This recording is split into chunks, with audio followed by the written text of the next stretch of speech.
let me start with you, Harry, and talk a bit about, you think about the world broadly, you take clients all over and look at various emerging markets.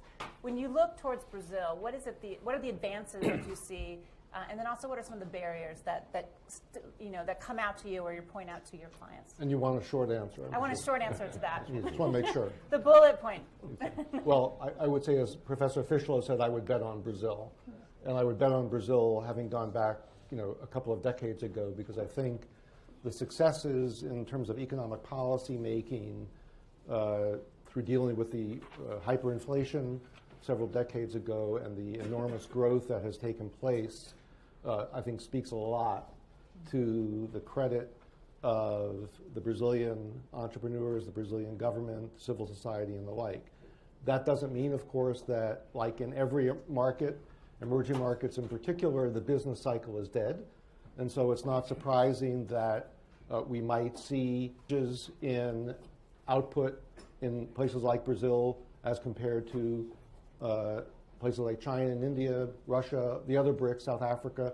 All of them go through these cycles. I think when you think about Brazil from the broadest scheme as part of the emerging markets, which is what I do, and you look at the rate of gross domestic product or GDP growth in real terms over the last 2 decades, the rate of growth on average among emerging markets has been twice as fast as real GDP growth among the advanced countries. So there's a real structural change in the world economy, of which Brazil is very much at the forefront.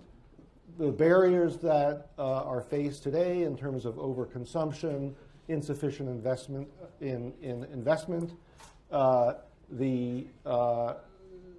frankly, the culture of dealing with discretionary behavior, which is a polite way of talking about corruption. These are all problems that emerging markets face. And I would say that a large geography like Brazil has huge upside potential. It's going through a soft period at this point, but I think, as we'll discuss, there are ways and policies and reforms that are needed to help Brazil regain its rightful strength.